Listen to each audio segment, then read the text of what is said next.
Hello, everybody. Today we're going to talk about game machines because when you make a game, believe it or not, this is going to be one of the first things you should think about. And to give an illustration of this is let's say we go back in our time machine and go back, I don't know, 10, 15 years, and you say to yourself, well, I want to make a real-time strategy. Well, guess what? You have one choice.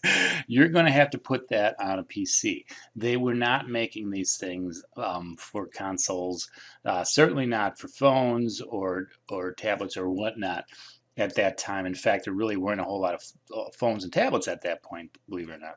So that sort of thing defined um, either defined what game you're going to make, or if you pick a specific game, you're going to have to go a specific direction. Now, lately, things have been blossoming, and we've been expanding machines, game machines, to handle a lot more.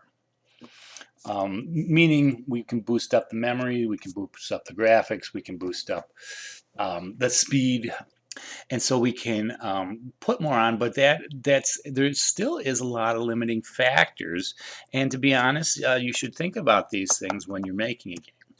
So uh, let's start off here with the game consoles. Game consoles have come a long way. They're a lot better. They're not like PCs. They're not. I always kind of think of PCs as you got an endless amount of resources there. That's going to be, I guess, the top bill. You can still get good graphics, good sound, good speeds on game consoles. Now remember, consoles a lot of times won't change much in their extension. So, you know, a PS3 in the beginning was pretty much the same thing as a PS3 at the end of, or maybe even, I don't know if they're making PS3s anymore, but they're all going to be roughly constructed the same. So you're kind of stuck with whatever they decide to put in there in terms of hardware. But that's not a bad thing too, because it's very easy to develop for them. Because think about it, you know, if you think there's PS's, Xbox, and Nintendo, you know, Wii, and there's really not that much. I mean, actually, once in a while you see some great stuff come out, but nothing really gets a real strong footholds except for those. So thinking about that, then if you have three different machines, but they stay pretty solid or static throughout their existence, it's a lot easier to make games for them and know exactly what you're capable of. Sometimes with PCs, you can say, well, you know what? You know, the chip speed's been improving by this much every year. I'm expecting this much chip speed next year. Well, if you look at the CPU speeds, they kind of leveled off. In fact, really what they end up going to is cores and multiple processors to kind of handle the fact that they weren't doing as much with speed or increasing the speed of the actual individual chips. It's I guess you could say, slightly plateauing now. But you know, is that a bad thing? No, because we always get better speeds. But the problem is if you're kind of going to be predictive, like in the term of the crisis the game, sometimes you can overguess what you can a computer can do in the future. So there's good and bads here. And other things to consider as well, as the third bullet says, you know, consoles tend to focus a little bit more on multiplayer games than, say, maybe the PC. PC is usually a solo experience, although that's branching out. And obviously, when you're on a tablet or something like that, it's a little mix of both, but there's not a true kind of, you know, multiplayer first-person shooter that's going to be prevalent on those. Okay, so let's go to the PC. Like I was saying here, the sky's the limit, but you don't want to over predict what you're going to get. This is probably the one that may be the most single user stuff, but as we'll talk about in just a second, there is a lot of massively multiplayer stuff on the PC. And actually, let's just dive right into that. Think about certain MOBAs like League of Legends and Dota.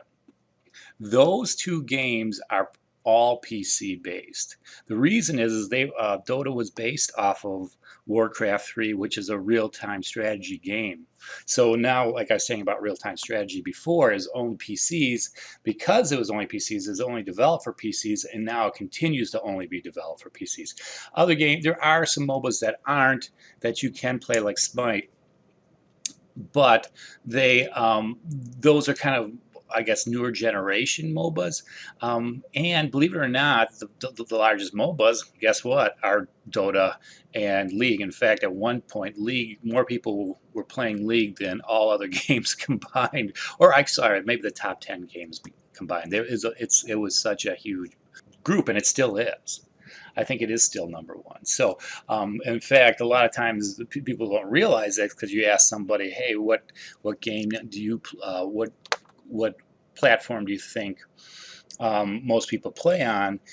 Most people, I think, would guess console, but actually it's PC because of those MOBAs and World of Warcraft and things of that nature that were predominantly played by PC users and had these large lists of users that actually made them important. Now that is, I'm going to throw one caveat on it because there's one honor that the PC didn't grab, but I'm going to save that for the next slide. So that is good. The one problem, the bottom one is the big stickler for it. So with PCs, you get machine language. So this becomes more important, and it used to be a little bit more difficult with cell phones too. But I would say right now PCs might be the worst because if you're going Dell, going HP, going I don't know, Cybertech, whatever, whoever makes your PC, they might have a odd machine language that everything has to be broken down into. And so debugging on PCs might be the most difficult to do because it can run perfectly well on 90% of the PCs, but 10% of the PCs for some reason freak out at this one spot, and then you have to figure out why that is.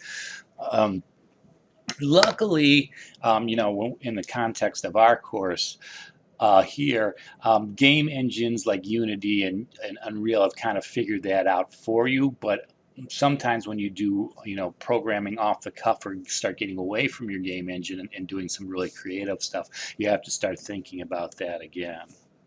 Handheld game, for this one, I'm going to exclude tablets and exclude phones at this point.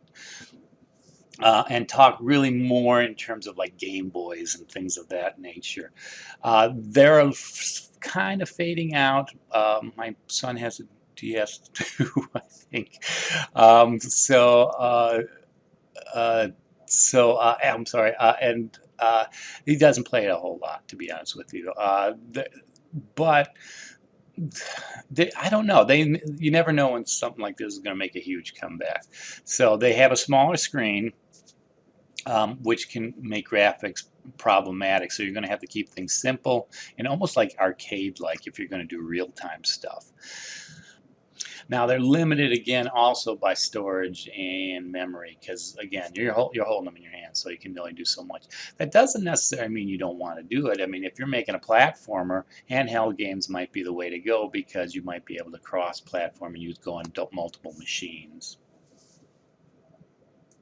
All right, mobile phones and wireless devices, and I'd put iPads, tablets in there as well. This is going to be growing. So if you're thinking about making a game and taking advantage of new trends, this is the way to go. Right now, a lot of these are kind of more graphic design based than say like a full immersive 3D environment. If you're going to work for Bethesda, you're not really thinking phones a lot. That's nice, but you're probably thinking more in consoles and PCs. It's maybe a little bit flatter graphics. If you're playing on your phone, most people do not plug a headset into a phone, so you're gonna use a very small, simple essentially a small sound file size is just to take advantage of it. Phones are catching up in every way, but they're still not there. And then they're always never going to be quite there because of their size. You know, if I have a PC that sits on my desk, you know, it might be 2 feet by 1.5 feet by a half a foot. You know, that's a huge volume compared to a phone's, and I can fit tons of stuff in there. Unfortunately, that's going to be that hurdle, is they're just not going to have enough. Um, like the PC, or excuse me, like the consoles, you have a problem of licensing sometimes. Depending, so if in other words, if you want to go onto the iOS, and by iOS I really just mean the iPhone at this point. Well, I guess you could throw iPad in there. You're going to have to beg. I shouldn't say beg. You're going to have to submit to Apple, and they are going to have to approve your game. That is, you can test your game, and actually you can play your games on those things if you work on those systems. But ultimately, if you want to distribute them, they're going to have to do that. And since there's really only two major OSs out there, and by that I really mean you know, the iOS, and then whatever Droid candy is out right now. Um, that those are kind of what you're going to work for, which in some ways is limiting, but then some ways is nice, because you know what to do. And there's a lot of cross-platform stuff nowadays in terms of software that can handle that. And of course, since you're on a phone, and I don't know about tablets. Tablets not always on a network, but on a phone you can do it. And so what I wanted to kind of point out to this is the one game that kind of disrupted everything at one point, and in fact was the first game, I believe, to go above 1% of the entire world was playing it. Is usually people don't guess it. So I'm going to give you 2 seconds to think about that, and then you can say it out loud or just think it to yourself. Tell me what game that is. It is not World of Warcraft. It is not League of Legends. They were actually after us. The first game to do this was Farmville, which is made by Zynga. Very two-dimensional, very simple, but because it was a Facebook game, it was a very social game. A lot of people were playing it, and there were a lot of subscriptions to it. I don't believe it managed to keep that. In fact, Zynga got into a little bit of trouble financially and had to downsize a little bit. But they were the king for at least a year or so, maybe more. The reason why I'm bringing this up is that the phones would totally take advantage of that type of social two-dimensional game. So if you want to hit a wide spread of people and try to hope for a lot of people in kind of social media spots doing it, Facebook has their own rules for games, and you can go ahead and Google that. They'll tell you how to get it, get it, and put it on there. That is an avenue from it. But like I said before, you're not going to want to make a 3D open world for a phone yet. Most of the 3D stuff that's hit these kind of mobile devices are usually, a lot of them are on rails. You don't get to go very far. They can be very fun, but you can't go very far with it. Lastly is other devices. PDAs, let's face it, they're pretty much, I don't see these things ever coming back full swing again. But the other two is true. Gambling machines will always be there. Arcade machines, I think, will still be there. There's always this kind of mini resurgence of arcades. And in fact, even when I go to the theater, there's always a whole bunch of them around. So there's always that idea. That's one of those things where you might not be able to mass market it. So in other words, you might make 1,000 machines and distribute them, but that can be a continued income source if you can work it out right. There's more even than this.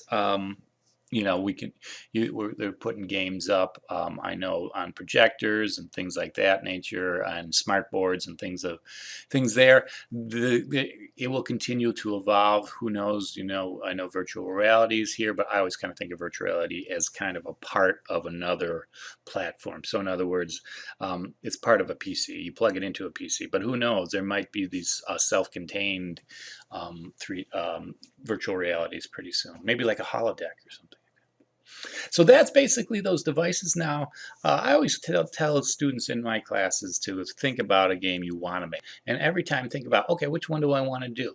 And you don't have to necessarily hold yourself down. So in other words, you can say, well, originally I want to put this on a phone.